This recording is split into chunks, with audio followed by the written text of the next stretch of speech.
하나님의 말씀 로마서 12장 1절입니다.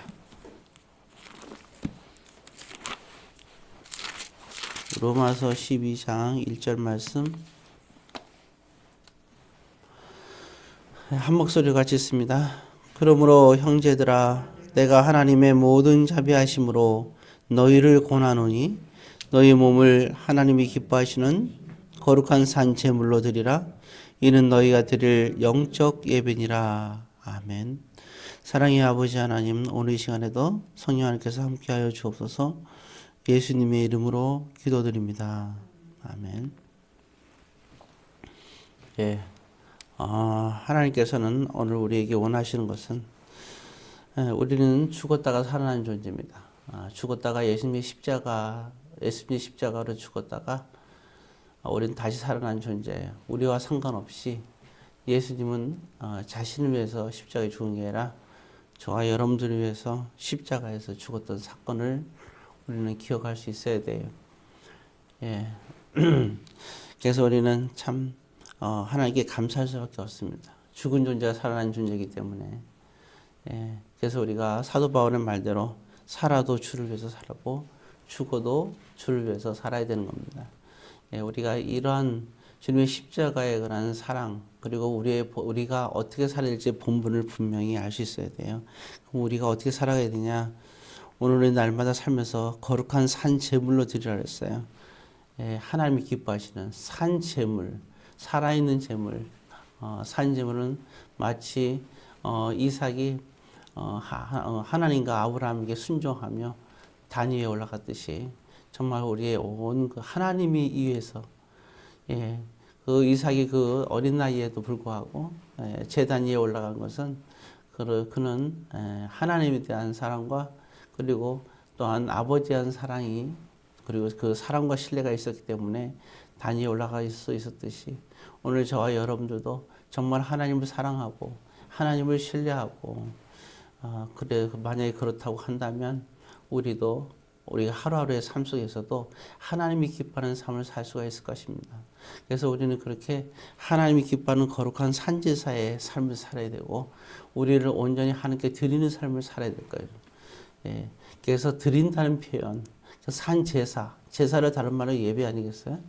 예, 그래서 오늘날 말하면 예배인데 우리를 하나님께 드리는 삶, 단순히 교회에서 예배를 드릴 때뿐만 아니고 기도할 때뿐만 아니라 우리가 하루하루를 살아갈 때 누구를 만나든 또 무엇을 하든지 늘 하나님이 기뻐하시는 것이 무엇일까? 그리고 하나님이 기뻐하신다면 우리가 좋아하든 싫든 그 길이 좁든 넓든 그리고 그 길이 나에게 손해가 되든 안 되든 하나님이 기뻐한다면 그 길을 갈 수 있는 그 믿음의 삶을 우리가 살아야 되는 것이 바로 오늘 본문에서 말하는 영적 예배라, 그렇게 얘기를 하는 겁니다. 자, 그래서 이제 오늘 말씀대로 우리는 늘 항상 생각해요. 요즘처럼 또 코로나 시기에 많이 신앙이 헤어져 있는 이 시기, 우리가 잃어버리고 사는 게 있어요.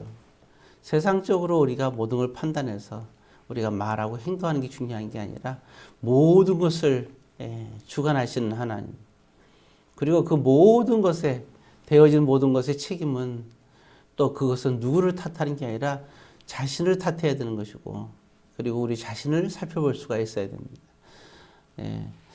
모쪼록 오늘 이제 이 시간까지, 지금까지는 어떤 삶을 살았는지 모르겠지만, 그리고 우리가 어떤 생각하며 살았는지 모르지만 진정한 믿음의 삶이라는 것은 오늘 이 순간부터 새롭게 거듭나는 것이 중요하고, 그리고 이전 것은 보내는 것이 중요하고, 우리가 지금부터의 삶이 중요한 겁니다.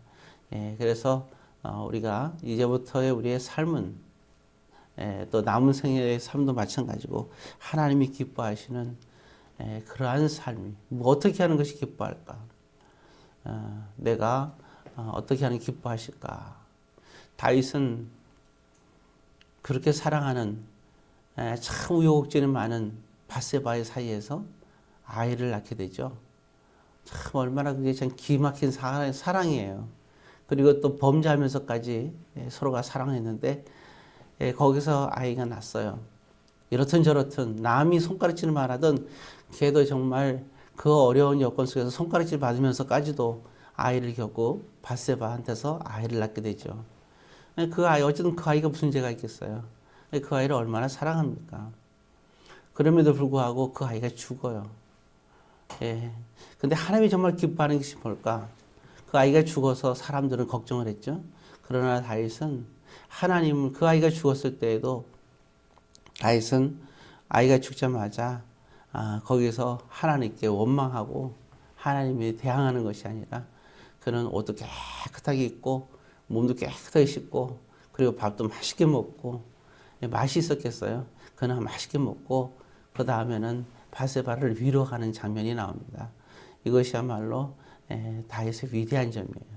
사람이 범죄를 하는 것이 그게 문제가 아니라 그리고 또 범죄 없이 사는 것이 문제가 아니라 범죄한 후에도 돌이켜서 하나님이 기뻐하시는 그리고 자식이 죽었음에도 불구하고 하나님이 기뻐하시는 것을 그는 알기 때문에 그는 그렇게 이제 자리를 툭툭 털고 일어나 가지고 정말 하나님이 기뻐하시는 그러한 모습으로 또한 그는 바세바를 위로했던 그 가운데 태어난 그 위로자가 바로 솔로몬 아닙니까? 오늘 이와 같은 모습을 보면서 여러분들도 지금 주어진 모든 일 속에서 제일 먼저 원망과 그리고 마음의 분노가 있을 게 아니라 그 주어진 그러한 현장의 삶 속에서도 하나님께 기뻐할 수 있는 그러한 삶의 그러한 귀한 영적인 예배의 삶을 살기를 주의 이름으로 권면드립니다. 기도하겠습니다.